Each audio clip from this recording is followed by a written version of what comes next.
Let us make a noise. My good friend, let me speak a little.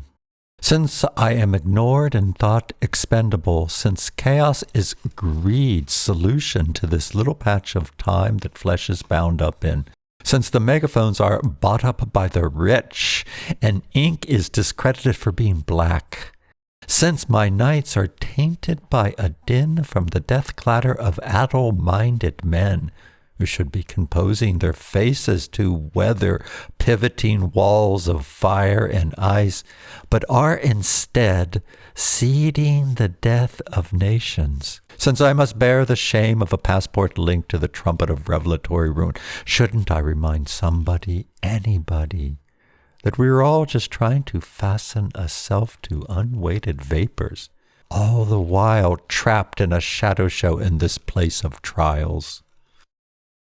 Shall I again speak of Alexander, but this time not of his named greatness, or of his astute mind on the field of battle, but of how sickness crept unseen into his ear, and defeated the vigor strong men admire, or of Caesar, but not of his campaign in Gaul, or of his triumphant return to Rome, but of the Ides of March in that year when Jupiter's festival was observed with the murder of a wannabe dictator. If these titans of warfare were succored by death, then what chance do today's gutless conmen have to cheat the undertaker of his wages? They no more resemble greatness than the maggots that feed on death's trappings.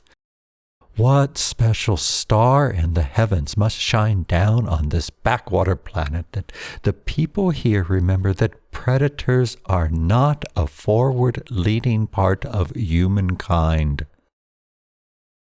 I would not think of them. It betrays my weakness that I let their ineptitude get under my skin and infect my brain. Could Virgil have been right when he said endurance was the cure for all misfortunes? But to what limit? What breaking point? We know they don't know our names. They tell us we can be replaced. But do they really expect us to believe that banknotes build character? That flattery lends judgment? Or that the power to hurt others is the only measure of strength? So many enemies, so much pain for nothing. When are we going to stop being fooled? When are they going to feel the burden of their hate? When are they going to hear the vacancy of their blustering talk? They should have stayed in their mansions, should have lived out their entitled lives. In a dream of late, I stood on a beach before an empty sea and wept for humanity.